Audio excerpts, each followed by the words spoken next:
KSR9 news కి స్వాగతం. ఉద్యోగ సంఘాల సమావేశంలో ప్రసంగిస్తున్న గౌరవ రాష్ట్ర ముఖ్యమంత్రి రేవంత్ రెడ్డి తెలంగాణ రాష్ట్రంలోని అన్ని ఉపాధ్యాయ ఉద్యోగ కార్మిక సంఘాల రాష్ట్ర నాయకులతో ఈరోజు హైదరాబాద్లోని MCR HRD భవనంలో గౌరవ రాష్ట్ర ముఖ్యమంత్రి శ్రీ రేవంత్ రెడ్డి గారు నిర్వహించిన ఆత్మీయ సమ్మేళనంలో సుమారు 3 గంటలకు పైగా సాగిన సమావేశంలో ఉద్యోగుల సమస్యలను విని సానుకూలంగా స్పందించారు. ఇచ్చిన హామీలను అన్ని ఒక్కొక్కటిగా త్వరలో పరిష్కరిస్తామని హామీ ఇచ్చారు రేవంత్ రెడ్డి. సార్ కార్యక్రమం అనేది మీరు పోయి ముఖ్యమంత్రి గారిని మాట్లాడుందా అంటే వారు ఖచ్చితంగా మాట్లాడే సమస్యలు పరిష్కరిస్తారు. తొందరలోనే గవర్నర్ గారితో మాట్లాడి కేసీఆర్ అడ్డం పడ్డ ఒకవేళ ఆయన ఆత్మాహుతి చేసుకుంటారు సార్ మాత్రం తప్పకుండా తెలంగాణ సార్లు శాసన మండలికి పంపించే బాధ్యత మా మంత్రివర్గం తీసుకుంటారని మాటిస్తూ మీ డిఏలను కూడా మా పరిశీలనలో ఉంది. ఖచ్చితంగా మీ డిఏకి సంబంధించి అదే పిఆర్సి మీ ట్రాన్స్ఫర్స్ 317 జీవో ఇట్లాంటి చాలా విషయాలు ఉన్నాయి. 12 తారీఖు నాడు మంత్రివర్గం ఉంది. సిపిఎస్ కూడా చర్చలో ఉన్నది.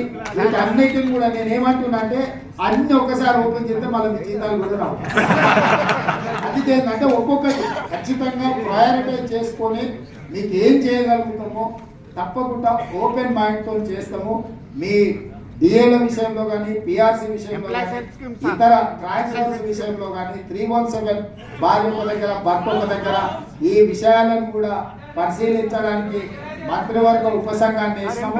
వాళ్ళని తెచ్చుకొని తప్పకుండా ఈ సమస్యలను అన్నింటినీ కూడా పరిష్కరిస్తామని తెలియజేస్తూ ఏదైనా మీరు అన్ని నా దృష్టిలో మళ్ళీ మంత్రివర్గంలో మాట్లాడి నిర్ణయం తీసుకుంటాం.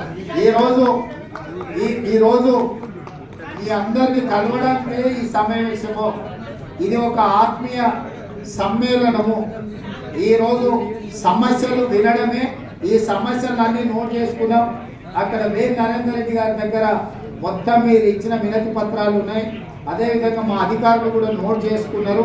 వీటన్నిటిని ఒక్కొక్కదాని తర్వాత ఒక్కొక్కటి వీటన్నిటిని పరిష్కరించే బాధ్యత మా ప్రభుత్వం తీసుకుంటుంది. మిమ్మల్ని సంప్రదించి మీతో మాట్లాడి నిర్ణయాలు తీసుకుంటామని తెలియజేస్తూ మీ అందరి దగ్గర సెలవు తీసుకుంటున్నాం.